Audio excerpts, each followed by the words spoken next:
And one guy was there for I don't know how long, and I just glad it wasn't us. He was getting drilled. And if they had checked in our trunk, we would have been stopped longer. So get right through it. Just say you're going to a Christian event, and they just it's not always going to be like that, but we take advantage of it now.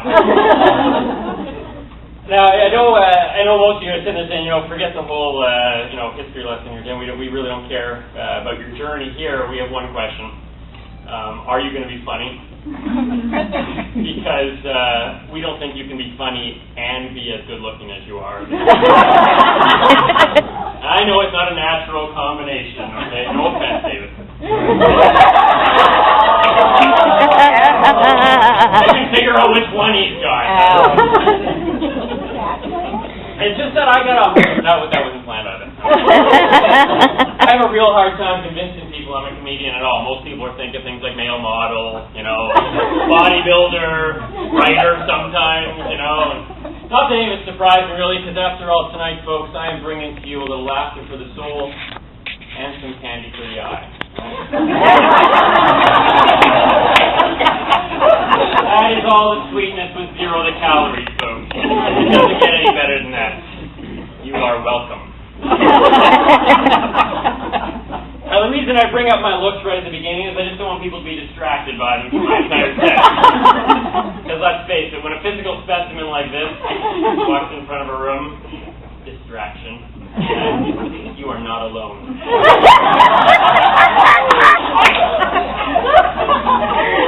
Now that really is just the beginning of my problems, aside from figuring out where you put a comma. Has anyone else figured that one out?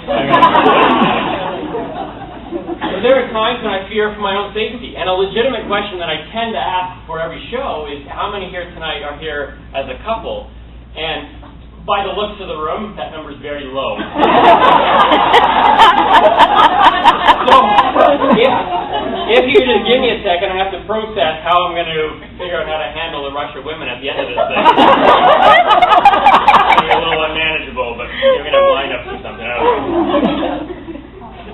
I should tell you, though, that I haven't always been what the French like to call the magnet de chick. There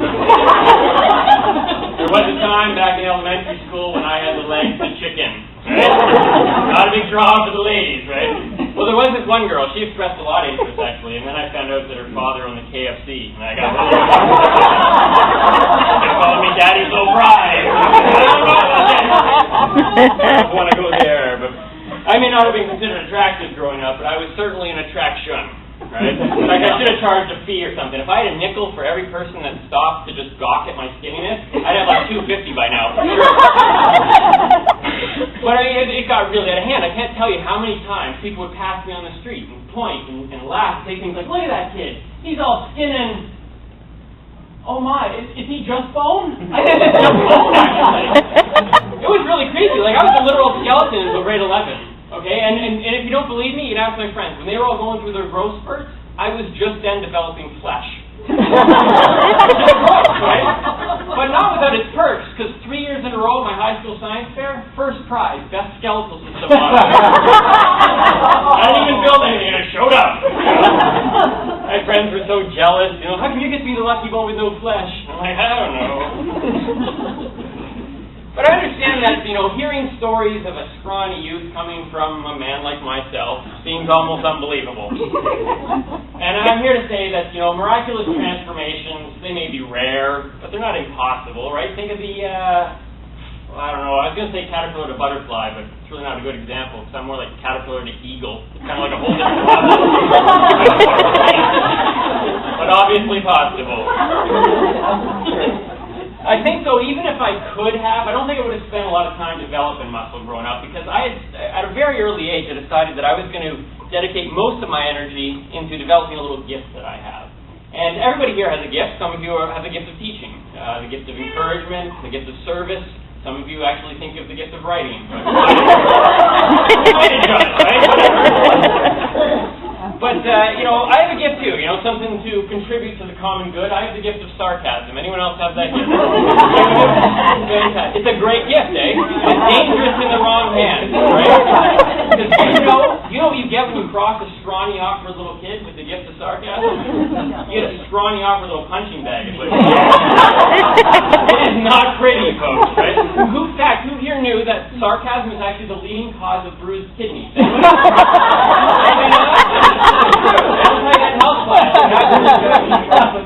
I was completely shocked by the physical attacks I was getting. So I'd always heard growing up that sticks and stones would break my bones, but words would never hurt me, right? And it's like, what are they talking about? My words hurt me more than anything, right? But then again, if I kept my mouth shut, I wouldn't have been hit by so many sticks and stones, so I guess it still applies. So eventually the people close to me came to me and pleaded that I would give up sarcasm, just quit it, And at first I thought it was because, they cared for my well-being, but I started to get the feeling that they were just kind of really angry about being on the wrong end of the sarcastic barbs because they were the ones throwing sticks and stones at me. So I said, okay, look, I will quit sarcasm as soon as the people around me stop looking like they've been possessed by the village idiot. That's it. As soon as that happens, when deliverance is there, I will stop. And I am 37 years old now, and I'm still sarcastic. What does that mean? Okay? It is not stopping anytime soon, okay? In fact, I believe that we are intent on raising up generation after generation after generation of people who are, I don't know, logically challenged would be a word that you would use today. You used to be able to just say stupid, but you can't say stupid anymore, which, quite frankly, I think is stupid. But it's just, I think every few years somebody comes up with something new and fresh to just irritate me to no end. Like there's people in factories trying to figure out how do we make Tim crazy. And the latest one is this thing, LOL. You guys know LOL? Oh my LOL! Every email, every text message, every blog comment, everything. LOL. If generations from now, if they look back on all of our documents, they're going to think we're the funniest, happiest people in the world. And we're not, right? They're thinking, well, all they do is LOL. We're not. Very few people are actually writing or actually LOLing when they write LOL, right? It does not happen. In fact, the most I have ever written is CM, chuckling mildly. That's the anything that I read. I don't know where people are finding it. LOL, quite frankly, should stand for lying online. That's it. If you write that down, I'm not LOL, for sure. But if LOL is a lie, then the mother of all lies is ROFL. ROFL is written just as much as LOL, but it's happening even less. In fact, I'm convinced nobody is ROFLing, ever, okay? Not in their homes, not in the public transit, never. Okay? It's not happening. But let's say you did. Let's say you came across something that was so incredibly funny that it caused you to spontaneously fall to the floor and begin to ROFL. You wouldn't be typing ROFL because you'd be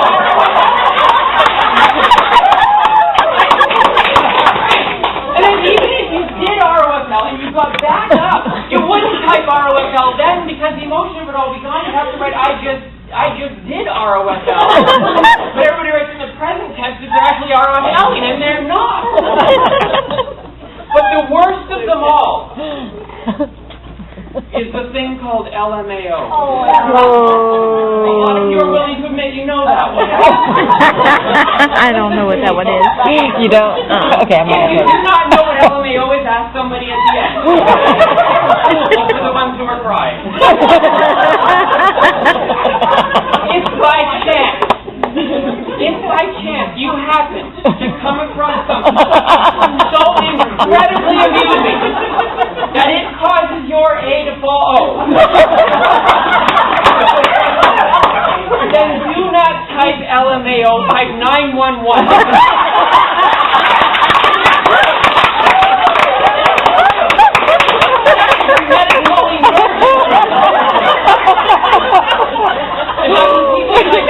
That's when I type LOL, because that is funny.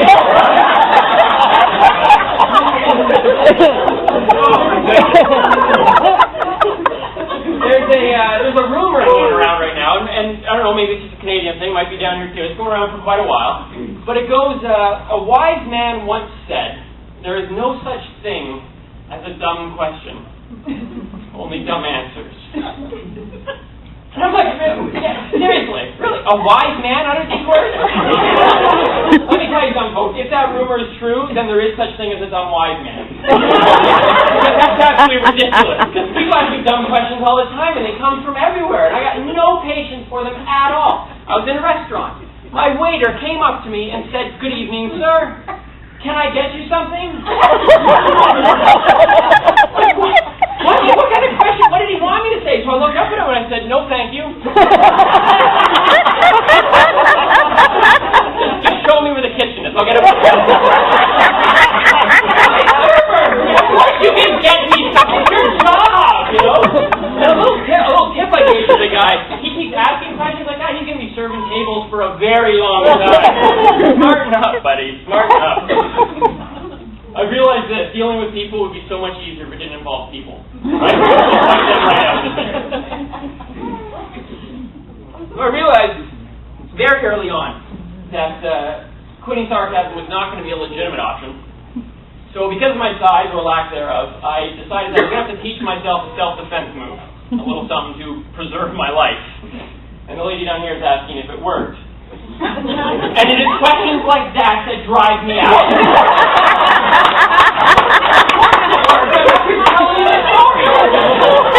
Did this work right here? No. Did you think this through at all before you Whose eyes are in, by the way? Writer? Oh, good answer. In fact, let me just show you the move. How about that? I don't even care if people see it ahead of time. That's how confident I am in its ability to even deter an attack, okay? Because surprisingly enough, I even need to use it every once in a while. Because in every crowd, there's some hothead out there who thinks he can bust this show. So let's say I offend somebody here tonight, like this lady here. And at the end of my set, she feels the need to rush at me. Well, I gotta quickly assess why is she coming, right? Is she angry, or is it just because... Just ain't it possible, right? But for demonstration purposes, or let's say she's angry, okay? If that were true, and she came rushing at me, I would be left with no choice but to do this.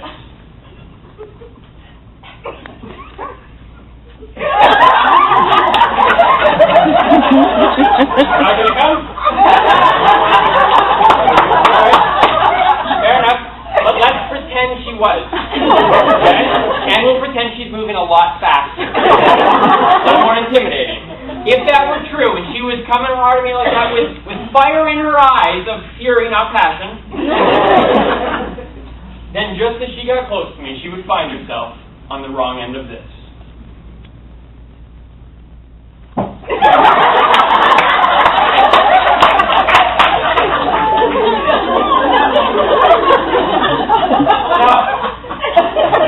Do not be fooled. I heard the laughter over the clapping.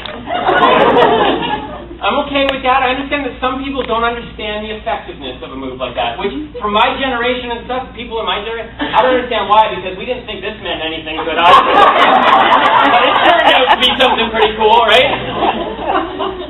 But let me tell you, with that move, I have broken more ankles than